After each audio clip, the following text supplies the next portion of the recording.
Okay, welcome to this week's lap guide.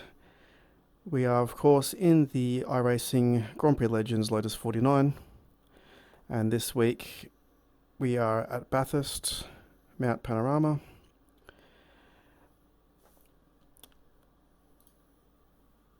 The replay didn't work earlier from the race, so I've just jumped into a open practice to record a lap here. We've got partly cloudy, 25 degrees, and 41 degrees on the track. My best lap time here was a 2:02.9. Let's have a look.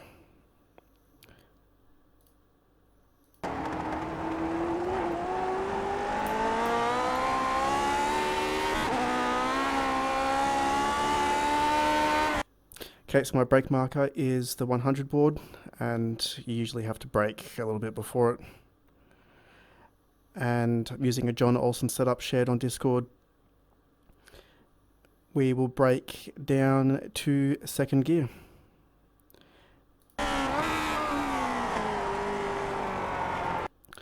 I kind of miss the apex. Well, the apex is alright, but I miss the curb here. You can run over this curb to give yourself a bit of extra room. Same on the exit.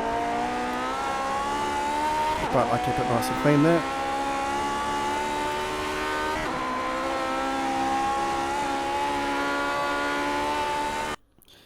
Going over this rise, you can get a little bit airborne and you can lose control on the landing. That was more so with the old tyres, but with the new tyres it's easier to just keep it flat out. But if you wish, I do this for safety, just lift 5 or 10% here.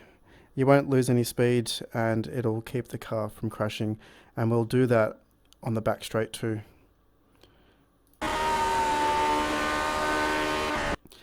So we're braking at 150. I tend to also use this part here where it goes from white to black as a bit of a brake marker too, so somewhere in between this 150 and I guess 125 is your marker. With the gearing and this setup, I'm not getting into fifth gear, so I'm going from fourth gear back down to second gear. It's one of the best places to overtake on this track is here, but as long as you defend the inside line, it's very hard for someone to make a move around the outside here, so remember that for the race. If someone gets a run on you, just defend the inside line because it's very hard to go around the outside. Using all the track here, shifting down to second gear. Still on the brakes a little bit to get the nose to turn in. And then we can balance it on the throttle on the exit. Try to use the inside here just on the tip of the curb. As the camber of the road, it acts a bit like a train track. It can be pretty grippy on the inside here, but if you bump the curb, it can unsettle the car. Same coming out of the exit here. You can get right up close to the wall if you want to, but the curb can unsettle the car, and there is a bit of a bump somewhere around where I am now, or around this exit part here, maybe around here, where you're always higher in the rev range in second gear, and if there's any much movement from either the curb or this bump here, or you're moving back across the track, the car does tend to just want to turn into this wall, into this tree. So just, again, sometimes making sure you're completely straight before you get full throttle, or just having a little confidence lift, again, one of those little 10% lifts. On the exit here, I can help you. Now, I kind of use this white, grey bit of metal or whatever as a marker for turning in. You can see it up there. That's kind of like my, I've got to get ready to turn in up here. I guess where those people are standing as well.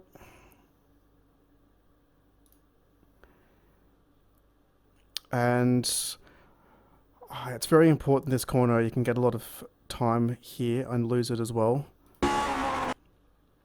I tend to start braking around here, sort of more gentle braking, and aim to apex here at the inside here, the mother advert here, and still kind of light braking and downshifting at the apex. It's kind of like my marker to downshift at the apex, and then I let the car run wide as it comes out,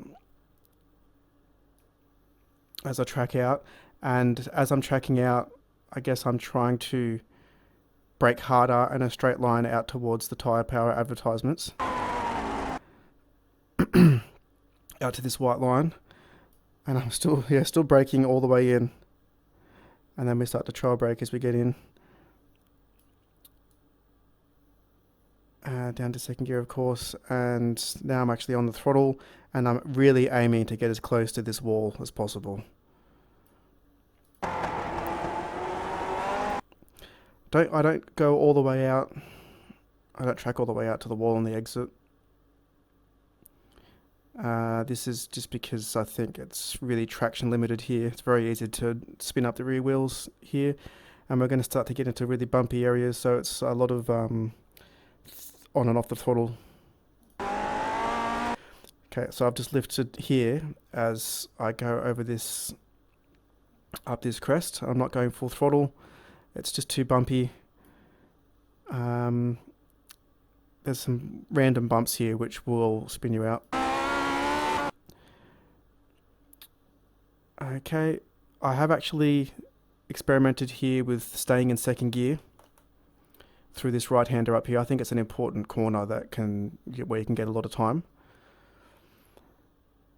And I think in the race, much safer to just short shift like I have here up into third and dab the brake a little bit to get the nose to turn in, because it's really important, I think, to get really close to the inside wall here. I believe on this lap I've gone up into third gear.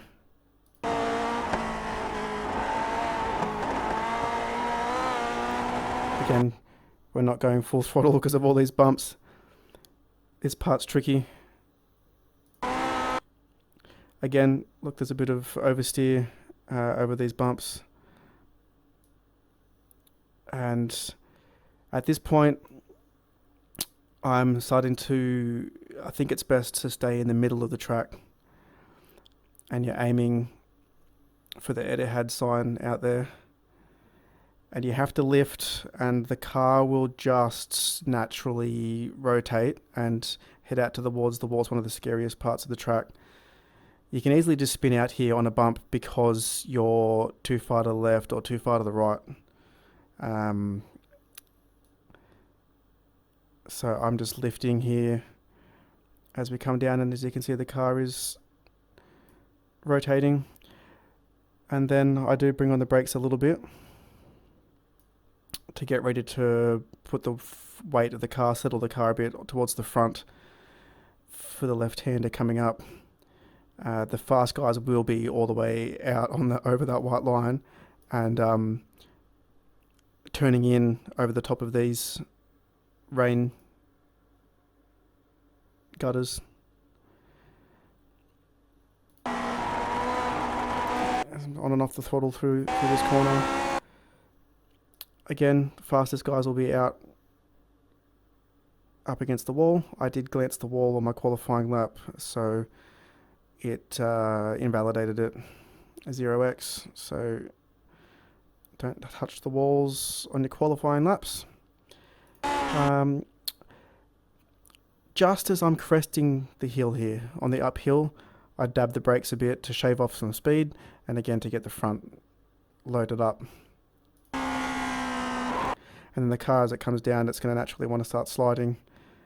And again, playing with the throttle, I do think it's best to try and get up on this red and white curb on the inside. A few really fast guys will be up here.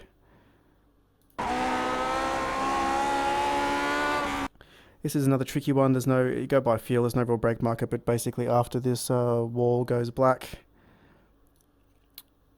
start braking. We're still in third gear on John's setup.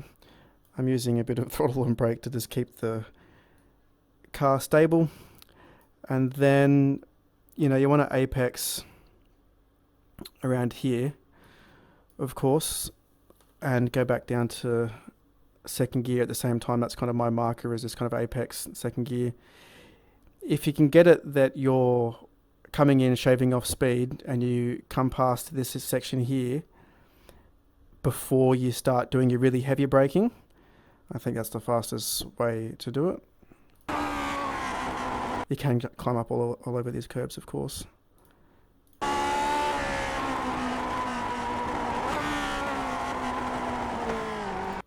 I think it's important to be back down to second gear, and I always try to just hug the inside here.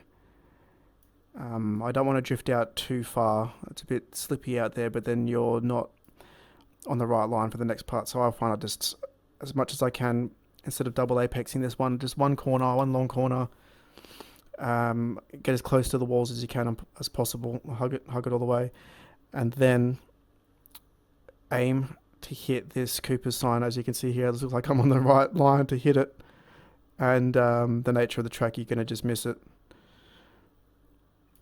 which means that you're going to be nice and well set up to get on the throttle easier for this right-hander here. You can use the curb here and come out all the way to the wall. I don't even really go full throttle here, and as soon as I'm coming around this corner here, I'm starting to ease on the brake, light braking, a bit like the earlier part of the lap, where it's lighter braking at first and keeping the rear stable until I get past this point here, and I just try hugging it again, and as I get to the exit of the corner here, I can start to straighten the car up and brake in a straight line and brake harder to shave off the rest of the speed. You can make a pass down into here, but it's really hard because there's much less grip sending out there as the road cambers off. And so I just try and get, again, as close to this wall as possible and take late an apex as possible. Sometimes you can get a bit of oversteer on the exit here. There was a famous crash in the supercars. I can't remember if it was Brock or Johnson or whoever it was who got a little bit sideways here and clipped right rear onto this wall. And they didn't have these guardrails here. It was a big crash. Don't want to do that, but you do want to be back on full throttle all the way down Conrod Straight.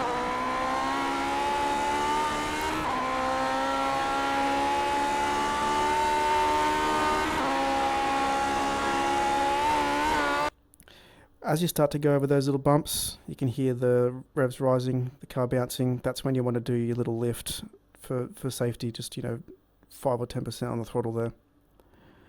I don't do it on this lap because I've got full confidence in the car. Being more in the middle of the road seems to be a little bit safer. Otherwise, the car can get light, lose grip. If you're not holding the wheel completely straight, you'll start turning, and then you'll start sort of fishtailing all the way down the straight and inevitably crash.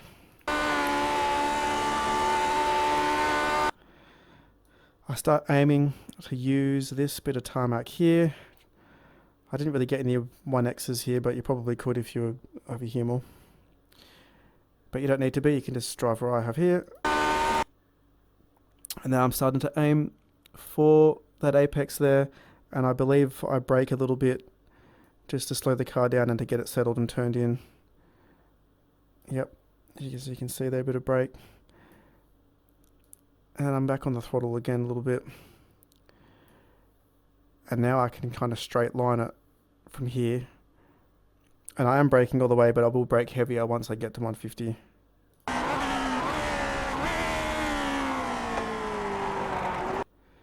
You can jump across the curb here, but it does unsettle the car a little bit.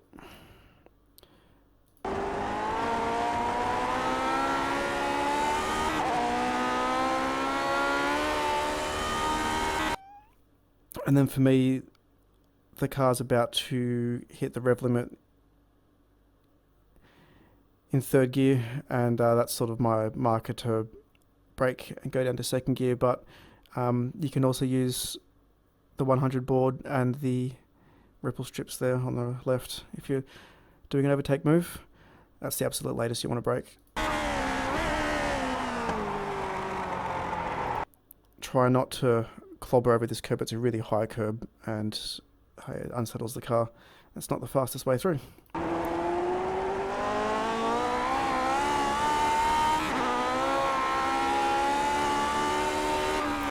And there we go, that was a 202.9.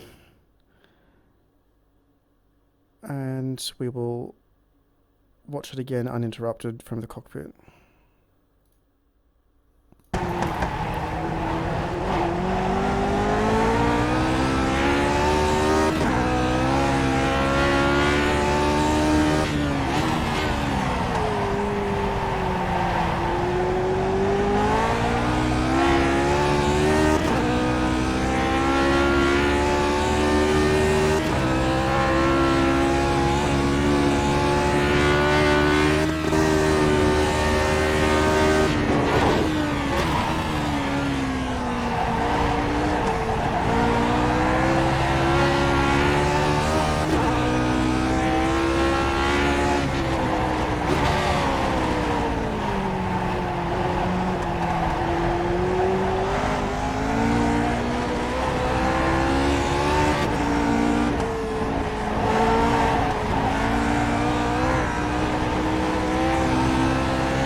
Thanks for watching. If you have any questions or comments, leave them down below or hit me up on Discord.